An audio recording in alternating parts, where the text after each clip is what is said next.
Okay, so final little bit of help on the 2014 paper. Question 8 has caused a couple of problems for some of you, so just a quick run through A and E, which are the ones looking at the balancing equations.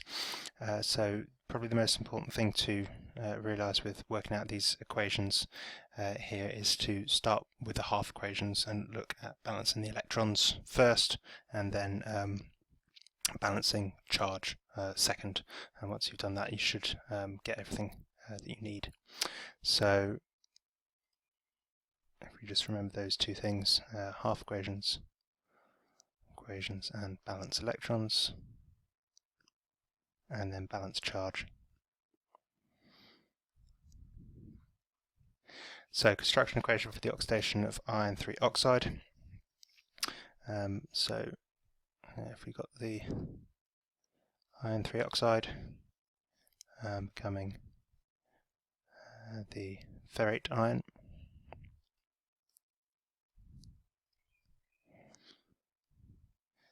then the charge on these ones, the oxidation state on this is +3, and the oxidation state on this one is +6. So each ion is losing 3 electrons, and then you've got 2 of them, so in total we've ended up with 6 electrons on that side.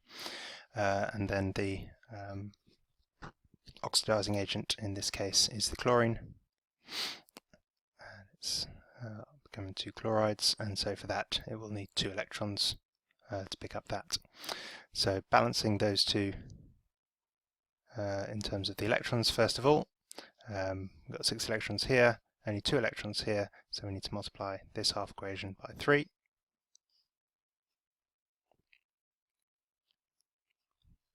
And then if we add those two together, those two half equations together,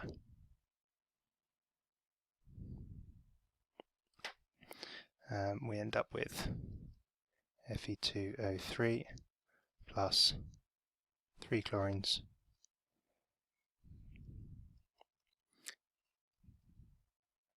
two of the ferrate 6 ions and 6 chlorides. At this stage we've balanced in terms of the two half equations, so now we go on to the second step, balancing the charge. On this side we've got 2 lots of 2 minus, that's 4 minus, and then 6 chlorides here. So overall on this side we've got 10 minus. Over here we've got no charge at all, which we can't have, we have to have conservation of charge. And so the only source of negative charge, if you like, that's remaining is the aqueous solution of hydroxide ions. So here's the clue up here. So if we put in 6 hydroxide ions into that one, sorry, not 6, 10 hydroxide ions to balance out the charge, OH minuses. Then we've balanced the charge, but now we've unbalanced the number of hydrogens, so we've now got 10 extra hydrogens.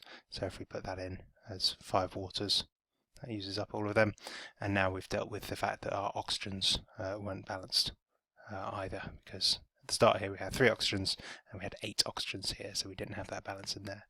So if we count it all up, 3 oxygens on this side plus 10 is 13 in total, and then here we've got 8 plus 5 from this one, which equals 13. So by following these rules, balance the half equations and then balance the electrons. Sorry, that should be balance the half equation and then balance the charge. You get to the final answer that you're looking for. So part E also included one of these half equation that you needed to use. This is, remember, the very last question on the exam. It's only worth 3 marks, but inevitably on this last question you'll have to do quite a bit of work to get those 3 marks.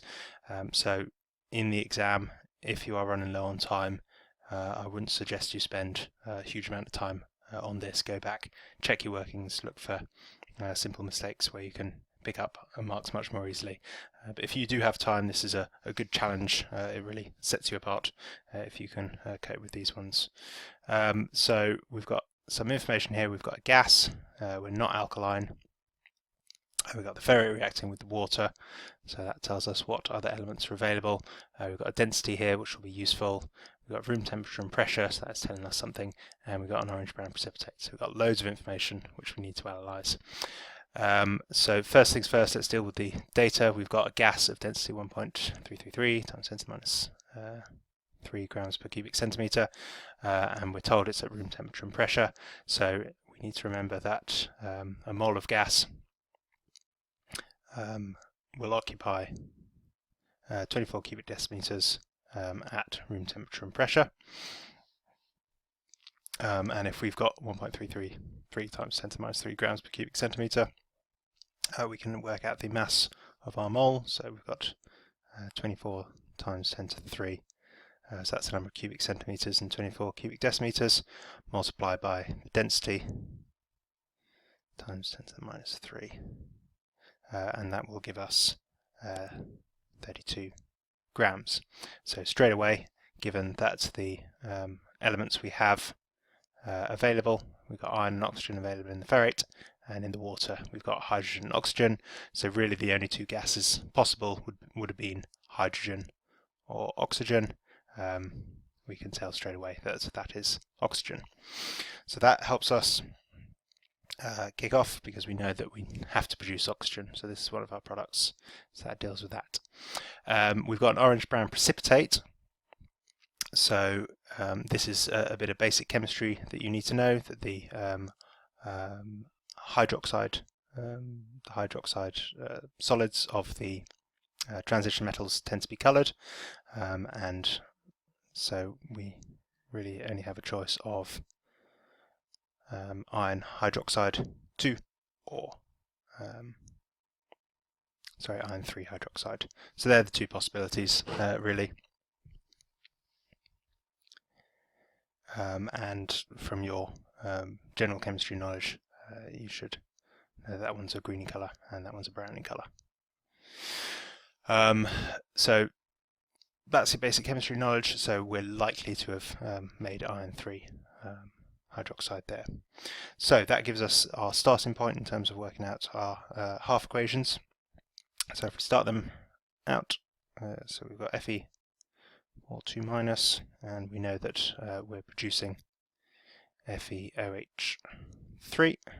So this is in oxidation state plus 3. That's in 6 over here, 3 over here.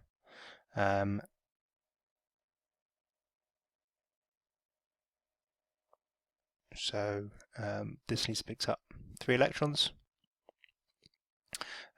We will not worry for the moment about the hydrogens. They get mopped up in the next step. So the next stage, so this is being reduced, so our water must be being oxidized. We know we're producing oxygen gas, so we start with our water, and we've only got 1 oxygen here, so we know we're only producing half an oxygen. This is oxidation state minus 2, this is oxidation state 0, so this one is losing 2 electrons on this side, and just to balance it out for now, I'm going to put the 2 hydrogens there. So again, balancing the half equations, these two aren't balanced yet.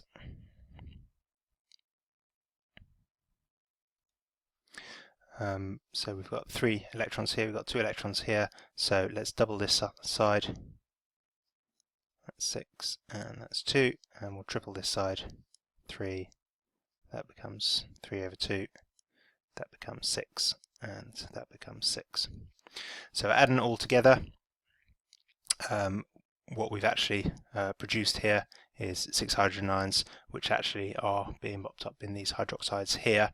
They're not really coming off these waters, but the chemistry here is quite complex in reality, so this is a bit of a fudge at the moment, but it'll work itself out.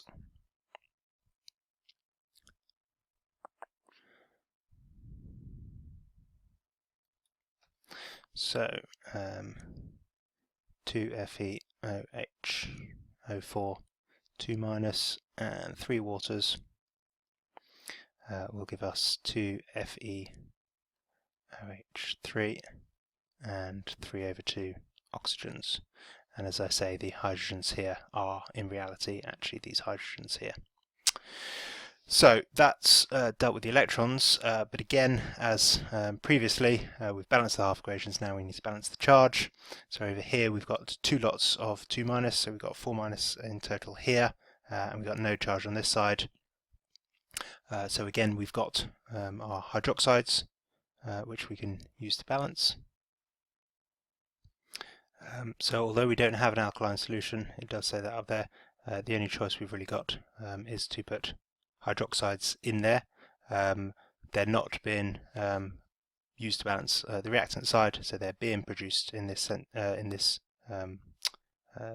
reaction here. So we've produced hydroxides here, so we're going to be producing more hydroxides here.